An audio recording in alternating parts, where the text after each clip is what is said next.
Sheltered by Alfred H. Miles.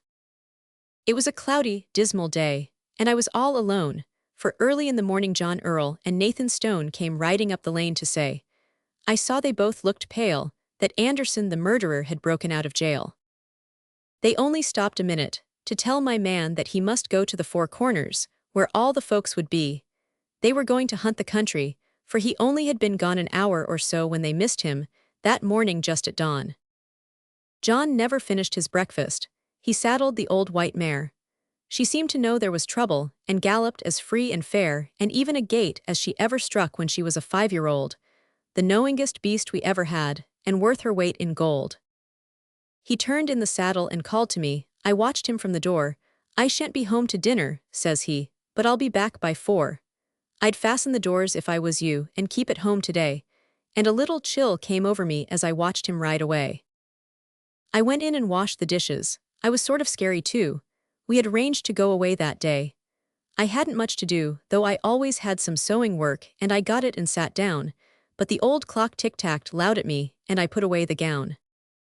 I thought the story over, how Anderson had been a clever, steady fellow, so far as they knew till then. Some said his wife had tried him, but he got to drinking hard, till last he struck her with an axe and killed her in the yard. The only thing I heard he said was, he was most to blame, but he fought the men that took him like a tiger. 'Twas a shame he'd got away, he ought to swing. A man that killed his wife and broke her skull in with an axe, he ought to lose his life. Our house stood in a lonesome place. The woods were all around, but I could see for quite a ways across the open ground.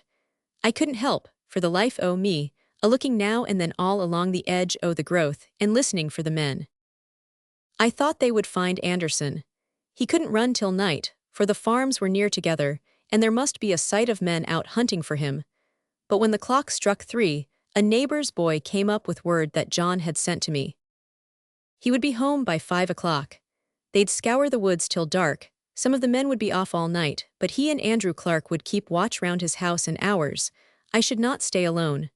Poor John, he did the best he could, but what if he had known? The boy could hardly stop to tell that the selectmen had said they would pay $50 for the man alive or dead, and I felt another shiver go over me for fear that John might get that money, though we were pinched that year. I felt a little easier then and went to work again.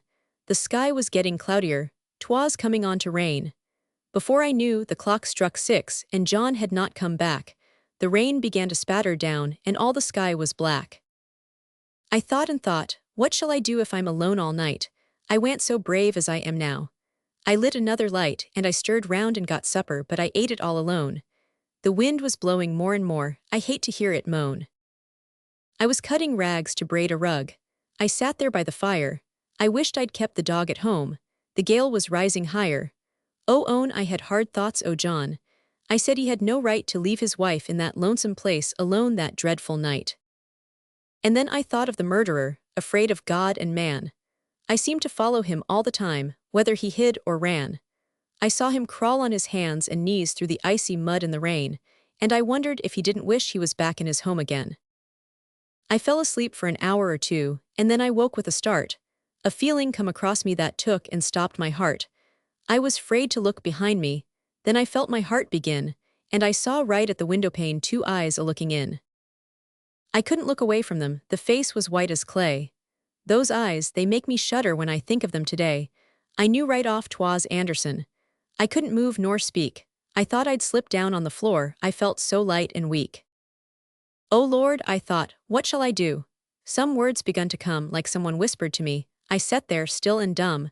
I was a stranger took me in prison visited me. And I says, oh Lord, I couldn't, it's a murderer you see. And those eyes they watched me all the time, in dreadful still despair, most like the room looked warm and safe. He watched me setting there, and what 'twas made me do it, I don't know to this day, but I opened the door and let him in, a murderer at bay. He laid him right down on the floor, close up beside the fire. I never saw such a wretched sight. He was covered thick with mire. His clothes were torn to his very skin, and his hands were bleeding fast. I gave him something to tie him up, and all my fears were past. I filled the fireplace up with wood to get the creature warm, and I fetched him a bowl o' milk to drink. I couldn't do him harm, and pretty soon he says, real low, do you know who I be? And I says, "You lay there by the fire, I know you won't hurt me." I had been fierce as anyone before I saw him there, but I pitied him, a ruined man whose life had started fair. I somehow or nother never felt that I was doing wrong, and I watched him laying there asleep almost the whole night long. I thought once that I heard the men, and I was half afraid that they might come and find him there. And so I went and stayed close to the window, watching and listening for a cry, and he slept there like a little child, forgot his misery. I almost hoped John wouldn't come till he could get away, and I went to the door and harked a while and saw the dawn of day. 'Twas bad for him to have slept so long, but I couldn't make him go from the city of refuge he had found, and he was glad, I know. It was years and years ago, but still I never can forget how gray it looked that morning. The air was cold and wet. Only the wind would howl sometimes, or else the trees would creak. All night I'd a given anything to hear somebody speak. He heard me shut the door again, and started up so wild and haggard that I most broke down. I wasn't reconciled to have the poor thing run all day, chased like a wolf or bear, but I knew he'd brought it on himself. His punishment was fair. I gave him something more to eat. He couldn't touch it then. God pity you, poor soul. Says I, may I not see again a face like his, as he stood in the door and looked which way to go. I watched him making towards the swamps, dead lame and moving slow. He had hardly spoken a word to me, but as he went away he thanked me and gave me such a look. "'Twill last to my dying day.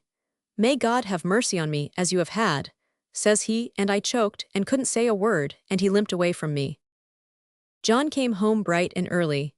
He'd fell and hurt his head, and he stopped up to his father's, but he'd sent word, he said, and told the boy to fetch me there, my cousin, Johnny Black, but he went off with some other folks who thought they'd found the track. Oh yes, they did catch Anderson, early that afternoon, and carried him back to jail again, and tried and hung him soon. Justice is justice. But I say, although they served him right, I'm glad I harbored the murderer that stormy April night. Some said I might have locked him up and got the town reward. But I couldn't have done it if I'd starved, and I do hope the Lord forgave it if it was a sin. But I could never see 'twas wrong to shelter a hunted man, trusting his life to me. From Harper's Magazine. By special permission of Harper and Brothers.